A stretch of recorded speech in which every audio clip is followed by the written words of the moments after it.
Hi guys, welcome to my another blog. তো আজকে আমরা সবাই হুট করি মনে করি চলো মাওয়া গিয়ে একটু মজা করে আসা যাক। এখন বাজে রাত 10টা আর আমরা সবাই বের হয়ে গেছি মাওয়ার উদ্দেশ্যে। আমাদের বাড়ি থেকে জাস্ট 20 থেকে 30 মিনিট লাগে মাওয়া যাইতে, তাই কোনো কিছু না ভাবে আমরা রওনা দিয়ে দিয়েছি রাত 10টা বাজে, তাও এই শীতের মধ্যে।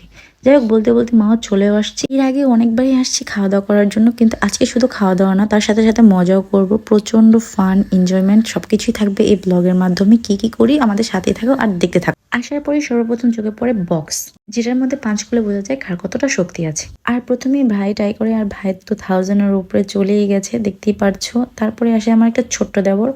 ওকে দেখতে যতটাই শুকনা লাগুক না কেন, মনে হয় ও কিছু খায় না, কিন্তু ওর গায়ে কিন্তু প্রচুর শক্তি। আজকে এটা প্রমাণ হয়ে গেছে, দেখো সম্পূর্ণ 1000-এর উপরে উঠায় ফেলাইছে, আর যেটা করে ও প্রচুর খুশিও হয়ে গেছে। তারপর আমরা চলে যাই কিছু কেনাকাটা করার জন্য, যে দোকানে কিছু পছন্দ হয় কিনা বা আমরা কিছু নিয়ে যেতে পারি কিনা বাড়িতে। তো আমি আর আমার ননদ এই ব্রেসলেট গুলো দেখছিলাম, আমাদের মোটামুটি ভালোই লাগছিল, তাই আমরা এগুলো দেখতে দেখতে দেখি আমার ননদ রাগ হয়ে গেছে। তো আমরা সবাই মিলে চলে আসি আমার ননদের রাগ ভাঙাইতে। একটুখানি তেল মালিশ করার পর দেখি আবার আমার ননদের রাগটা ভাঙাও গেছে, আর ওর এত হাসি পাইতেছিল যে ও আমাদেরকে ভিডিওই করতে দিতেছিল না। এটা দেখার পর আমার হাজবেন্ড আবার আমাকে জ্ঞান দিতেছিল, মেয়েরা নাকি এরকমই হয়, একটু পুরো মুখ ফুলায় রাখে, একটু পর রাগ করে, এটা করে সেটা করে। আমার হাজবেন্ড থেকে অনেকটা জ্ঞান নেওয়ার পর আমি আমার ছেলের কাছে চলে যাই আর ওকে জিজ্ঞাসা করি তোমার কেমন ফিলিং হইতেছে, বাট ও কিছুই বলতে পারে না। তো যাই হোক, এগুলা সব শেষ করে আমরা সবাই চলে যাই চা খাইতে। চায়ের স্মেলটা জাস্ট ওয়াও আসতেছিল, তাই আমরা সবাই বসে পড়ি চা খাওয়ার জন্য। আর এইদিকে আমার হাজবেন্ড ব্লগিং এর জন্য একটু একটু করে সবার সাথে ভিডিও ক্লিপ নিচ্ছিল। তো চায়ের টেস্টটা খুবই ভালো ছিল। চাটা শেষ করে আমরা চলে যাই ঝালমুড়ি খাওয়ার জন্য। ঝালমুড়ি খাইতে খাইতে আমরা মাও পুরো প্লেসটা দেখতেছিলাম। আজকে খুবই ঠান্ডা আর নিরিবিলি, একদমই লোকজন নাই। তো ঘুরতে ঘুরতে আমাদের এই প্লেসটা খুবই পছন্দ হয় খাওয়া দাওয়ার জন্য, ভাবলাম এখান থেকেই ট্রাই করা যাক।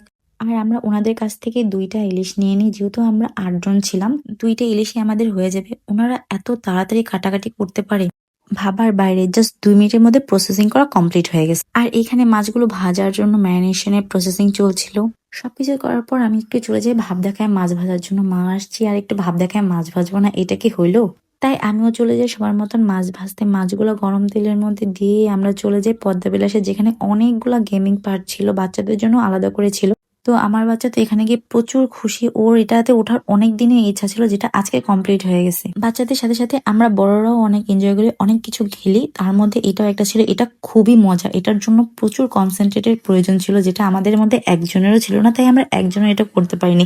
ফার্স্টে আমার হাজবেন্ড চলে যায় এটা করার জন্য, কিন্তু ও একটাও ধরতে পারে না, কোনো রকম ভাবে একটা যাও ধরছে তাও ছেড়ে দিছে। যাই হোক, একটাতেও পারে না। তারপর ট্রাই করে ভাই। আমি ভাবছিলাম ভাই হয়তো বা ভালোই পারবে, কোন রকম আর কি 5-7টা পারবে, বাট ও জাস্ট 2টা ধরতে পারছে, এটাই অনেক। গেমটা যতটা ইজি দেখা যায় আসলে অতটাও ইজি না, এটার জন্য প্রচুর ফাস্ট হইতে হয়। তারপর ট্রাই করে আমার ননদের বর, ও তেমন একটা পারে না, ও জাস্ট দাঁড়াই ছিল। আমিও ট্রাই করছি, বাট আমারটা একদমই ভালো হয়নি, তাই তোমাদের সাথে আর শেয়ার করছি না। যাই হোক, এগুলো করার পর আমাদের সবারই খুবই ক্ষুধা লেগে গেছে, তাই আমরা চলে আসছি খাবার টেবিলে। তো খাওয়া দাওয়ার জন্য আমরা সবাই বসে পড়েছি। এই তো চলে এসেছে খাবার, আর গরম গরম বেগুন ভাজা আর ইলিশ ভাজা। তো আমরা নিয়ে নিয়েছিলাম সাদা ভাত, ডাল আর একটা মাখা সালাদ, পেঁয়াজের ভর্তা আর ইলিশের লেজা ভর্তা, আর ইলিশের ভাজা তো আছে। প্রথমে শুরু করি ইলিশের লেজা ভর্তাটা দিয়ে। এটা জাস্ট টেস্ট ওয়াও, মানে এটার টেস্টের সাথে কোনো কিছু বিটই করতে পারে না। আর এই পেঁয়াজের ভর্তাটাও খুবই ভালো। এর আগে যেটা খেয়েছিলাম ওটার টেস্ট আরো বেশি ভালো ছিল, এটার টেস্ট তেমন একটা ভালো হয়নি, বাট মোটামুটি ভালোই ছিল। ওদের এই মাখা সালাদের টেস্টটাও ভালোই থাকে, বাট আজকে তেমন একটা ভালো হয়নি, কেন হয়নি জানি না, বাট আমার তেমন একটা ভালো লাগে না। ভর্তাগুলো দিয়ে খাওয়া শেষ করার পর নিয়ে নিই ডাল। ডালের টেস্টটাও মোটামুটি ছিল। আজকে এত ক্ষুধা লাগছে, রাত 12টা বেজে গেছে, খাওয়া দাওয়া হয়নি। সবারই এত পরিমাণ খিদা লাগছে যে আর কেউ কোনো কথা না বলে যা দিছে তাই খেয়ে নিস। মাওঘাটে নদীর পাড়ে সবাই বসে একসাথে এই খাওয়া দাওয়া করাটার মজাটাই আলাদা। আমরা এদিকে সবাই খাওয়া দাওয়া নিয়ে ব্যস্ত, আর আমার ছেলেটা শুধুই ফোন নিয়ে ব্যস্ত, আর এদিকে লাভ বার্থডেদের ভালোবাসা নিয়ে ব্যস্ত। আজকের ব্লগটা ইন ডিটেলসে দেখানোর জন্য অনেকটাই বড় হয়ে গেছে। তো যাই হোক, সবারই খাওয়া দাওয়া শেষ। তো এখন আমরা সবাই চলে যাব বাড়ি। আর এই তো আমার ছেলে এখন রেডি হয়ে গেছে বাড়িতে যাওয়ার জন্য। তো আজকের ব্লগটা এই পর্যন্তই, দেখা হবে নেক্সট ব্লগে। টাটা।